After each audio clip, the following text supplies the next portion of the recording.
Hi everyone, this is Tasha Young, licensed clinical professional counselor at Walk With Me Counseling Center in Chicago. So this is going to be a very important video because we're talking about capturing our thoughts. Oh, it is so important to capture our thoughts because they literally determine how we live our lives.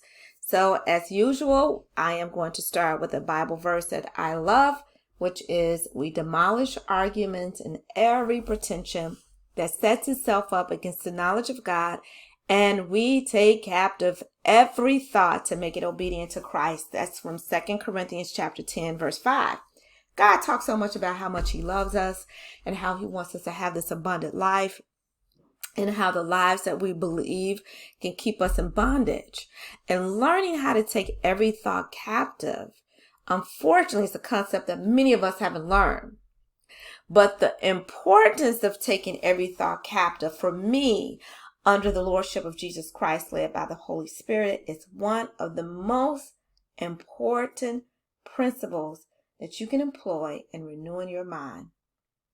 We all talk about how we want to have a life of joy and abundance, but it all starts in our mind. So learning the why, understanding the why it's important is what we're going to get into today, and the how. So let's get going. Our thoughts. We have over 60,000 thoughts that are scrolling through our minds every day.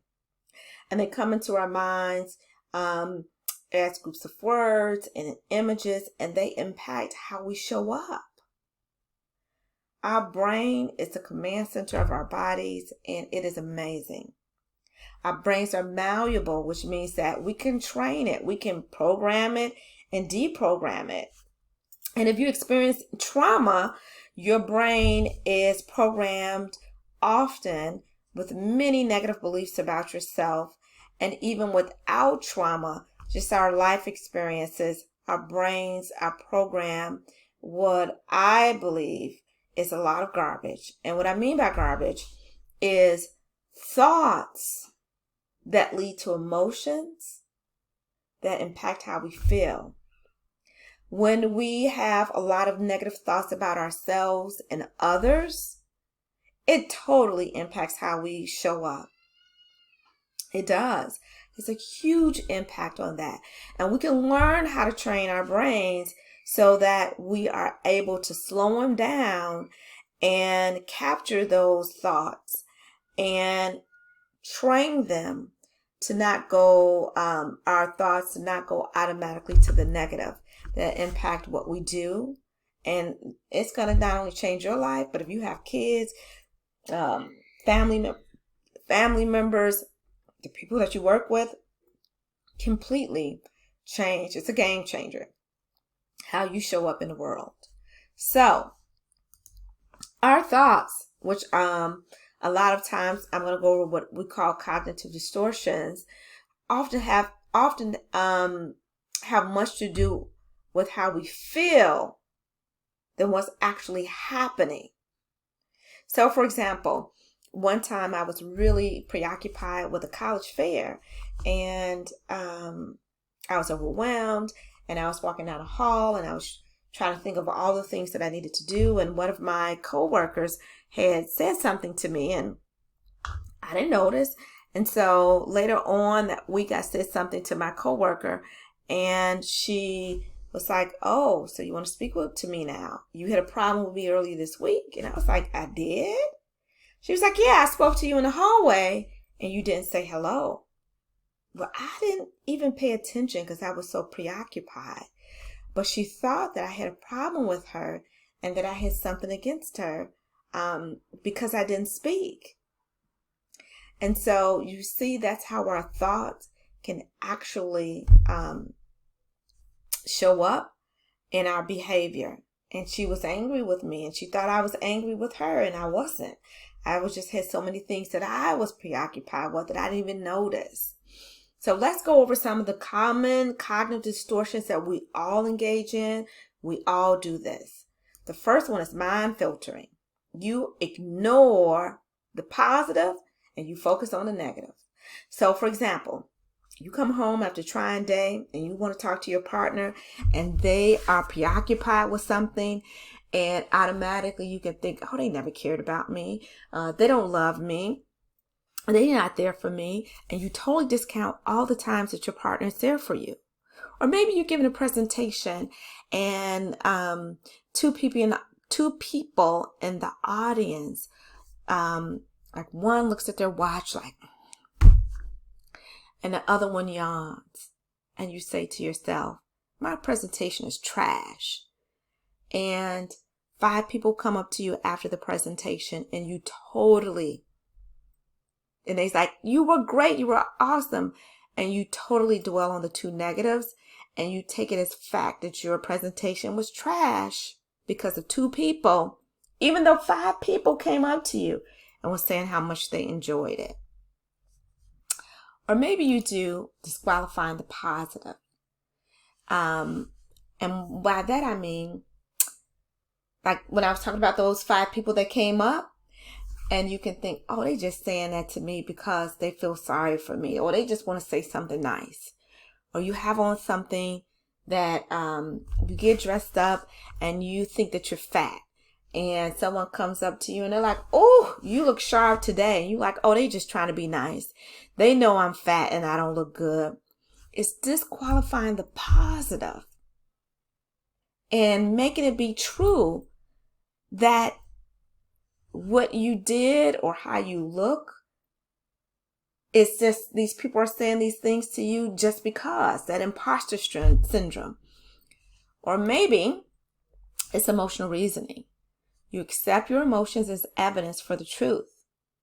So you send a text to your partner at 8 in the morning and they don't respond until the next day.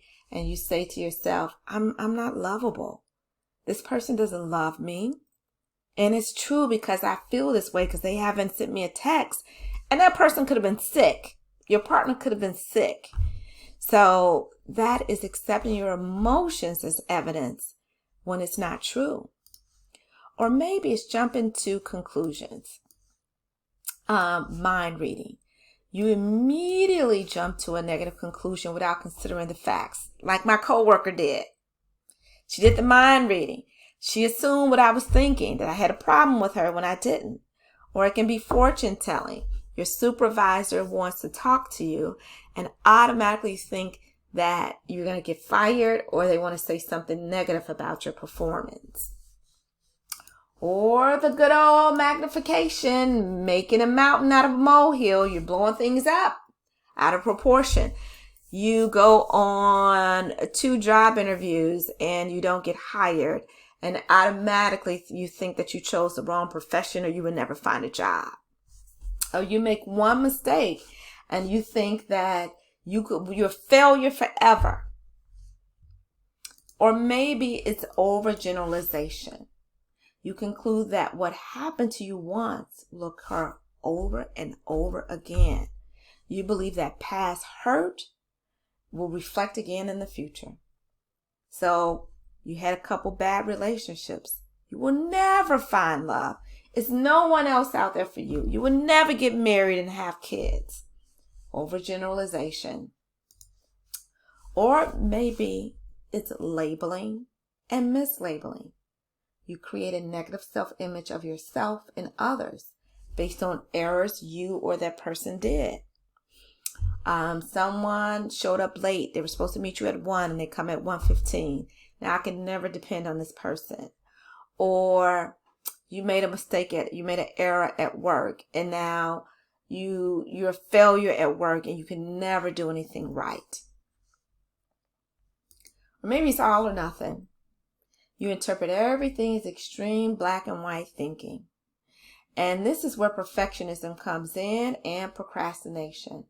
So remember when I talked about those failed relationships, it's like, since this didn't go right for me, these couple of relationships, it will never go right. If I don't get this presentation perfect, then I will never get an advancement in my job. The all or nothing thinking. One of the ways to slow down our thoughts is to going back to our old SOS thermometer, which is first slowing down, being able to do some deep breathing to bring yourself to the here and now. Breathe in through your nose to the count of 4, hold, breathe out to the count of 4, do that 3 times. And then you use your personal distress scale. On a scale of 1 to 10, where 1 is completely calm, 5 is in the middle, 10 is the most distressed ever. Where am I on the scale? And then personal control, completely control. 1, I'm in completely control. 5 is in the middle. 10, I'm completely out of control.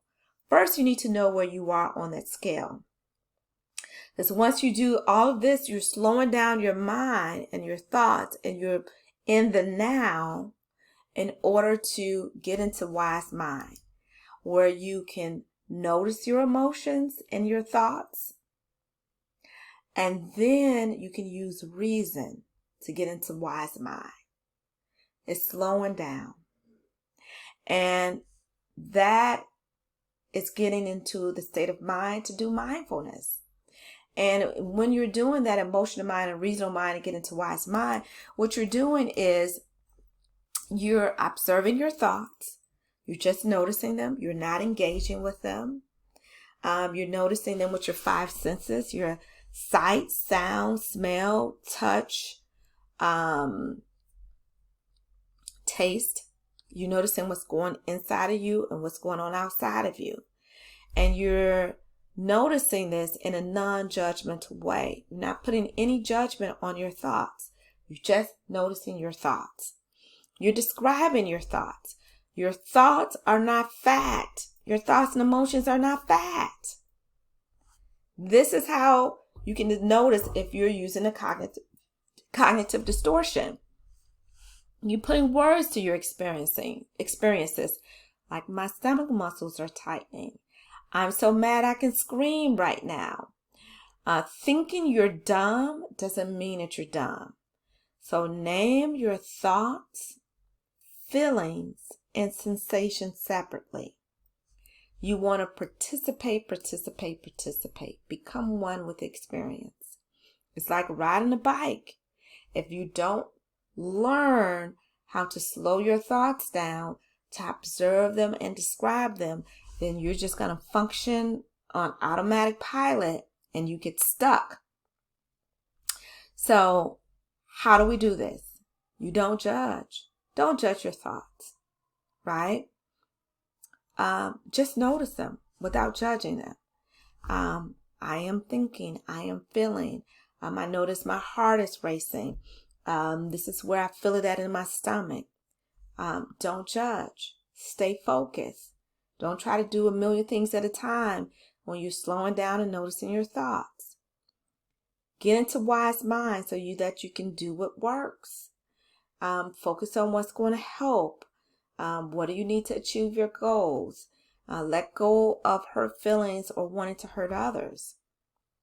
And then you're able to capture those thoughts, training your brain to filter out those negative garbage messages that you have about yourself and others, to have a more abundant life. So we all do this. This is what I want you to do for homework. I want you to get a piece of paper. I want you to set the timer for 3 minutes. And I want you to write down all your thoughts. Do not engage. Do not analyze. Just write them down. And then when the timer goes off, I want you to read and analyze what you wrote. And I want you to think about if you use one of those cognitive distortions. And once you do, and you realize that you use those cognitive distortions, because you're writing without analyzing. Remember that. You're just writing what comes into your mind. You will start training your brain to recognize that these are thoughts and feelings, and they're not the truth, and they don't have to run your life. You have control on how your thoughts and emotions impact your behavior. So thanks for sticking with me, and I will see you next time. Take care.